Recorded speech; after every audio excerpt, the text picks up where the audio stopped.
नमस्कार दोस्तों, मैं अपराजिता आप सबका अपने चैनल लेट्स टॉक लॉज में बहुत बहुत स्वागत करती हूँ। आज की वीडियो में मैं बात करूंगी कि अगर पत्नी ने झूठा 498A का केस कर दिया है पति के ऊपर, पति के रिलेटिव्स के ऊपर, फादर मदर वगैरह के ऊपर, तो ऐसी सिचुएशन में जो हस्बैंड है वो अपनी वाइफ के ऊपर में फाइन लगवा सकते हैं, जुर्माना लगवा सकते हैं। और वो जो फाइन है वो 10 लाख रुपए तक का भी हो सकता है। तो किस तरीके से पति अपनी वाइफ के ऊपर झूठा 498A का केस करने को लेकर के जुर्माना लगवा सकते हैं, तो इस वीडियो के अंदर में हम इसी बारे में डिटेल से बात करने वाले हैं। दोस्तों, झूठे केस में पति को किस तरह से सक्सेस मिलेगी कि वो फाइन लगवा सके, ये पूरी की पूरी जानकारी आपको इस वीडियो के अंदर मिलने वाली है। दोस्तों, सुप्रीम कोर्ट ने एक बहुत ही इंपॉर्टेंट जजमेंट दिया है जिसके अनुसार मैं आपको बताने वाली हूँ, पति को बताने वाली हूँ कि पति को क्या करना है। तो इस वीडियो को एंड तक पूरा जरूर देखिएगा, तभी आपको पूरी इंफॉर्मेशन मिल सकेगी। दोस्तों, अगर आपने अभी तक हमारे चैनल को सब्सक्राइब नहीं किया है तो सबसे पहले हमारे चैनल को सब्सक्राइब कीजिए और बेल नोटिफिकेशन बटन को भी प्रेस कीजिए ताकि इन फ्यूचर आने वाली वीडियोस का नोटिफिकेशन आप तक पहुंच सके। तो दोस्तों, वीडियो को स्टार्ट करती हूँ। मैं एडवोकेट अपराजिता आप सबका आज की इस वीडियो में बहुत बहुत स्वागत करती हूँ। फ्रेंड्स, इस केस के अंदर में ऐसा होता है कि 2015 में जो कपल थे उनकी शादी होती है और शादी के कुछ समय के बाद वाइफ के जो फादर होते हैं वो हिसार हरियाणा में 498A की एफआईआर करवा देते हैं।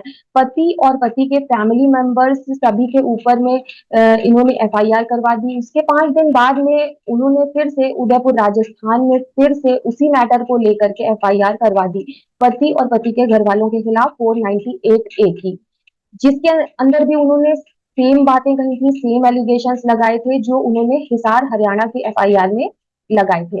दोस्तों, जब पति को ये बात पता चलती है कि उसके अगेंस्ट दो दो जगह पे एफआईआर हो गई है तो पति जो है वो बहुत ही ज्यादा परेशान हो जाते हैं कि सेम एलिगेशंस के साथ एक जैसी दो जगह पे एफआईआर कैसे हो गई है। ऐसा नहीं होना चाहिए। इसके बाद दोस्तों, पति के द्वारा राजस्थान हाईकोर्ट में पिटीशन फाइल की जाती है और इसके ऊपर हाईकोर्ट का ये कहना होता है कि उदयपुर के अंदर पहले एफआईआर करवाई गई है और इस बात का पता नहीं था कि उन्होंने हिसार में भी एफआईआर करवा रखी है। इस वजह से ये केस यहाँ पर भी दर्ज हो गया है, तो ये केस यहाँ पे चलेगा, यानी कि हाईकोर्ट से पति को किसी भी तरीके की रिलीफ नहीं मिलती है। उसके बाद में पति ने क्या किया कि पति इस मामले को सुप्रीम कोर्ट के अंदर चैलेंज करते हैं, सुप्रीम कोर्ट तक लेके जाते हैं। उसके बाद में सुप्रीम कोर्ट के द्वारा इस मामले को बहुत ही ज्यादा डिटेल से देखा जाता है। तो सुप्रीम कोर्ट ये कहता है कि पहले जो हिसार हरियाणा के अंदर में एफआईआर की गई है उस केस के अंदर में तो पत्नी की तरफ से कोई भी जो है वो उपस्थित नहीं हुआ है और वो केस केवल पति के ऊपर ही चला है।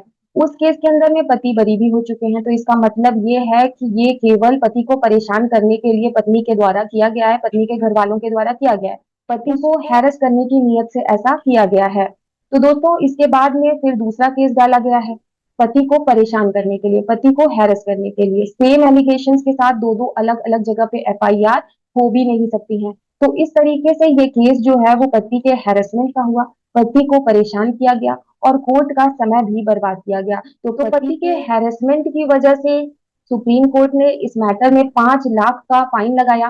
सुप्रीम कोर्ट के द्वारा ये कहा गया कि 2.5 लाख रुपए कोर्ट का समय बर्बाद जो आपने किया है उसके लिए और 2.5 लाख रुपए इस मैटर में पति को देने हैं। इस तरीके से पति के ऊपर जो झूठा केस करने पर पत्नी के पिता और पत्नी को ये पनिशमेंट दी गई। दोस्तों, तो ये जानकारी अगर आपको पसंद आई हो, ये वीडियो आपको इंफॉर्मेटिव लगी हो, तो इस वीडियो को लाइक कीजिएगा, साथ ही अपने फ्रेंड्स एंड फैमिली के साथ शेयर कीजिएगा ताकि ये वीडियो और भी लोगों तक पहुंच सके। फिर मिलती हूँ नई इंफॉर्मेटिव वीडियो के साथ, तब तक के लिए अपना ख्याल रखिए, सुरक्षित रहिए। Till then, bye bye.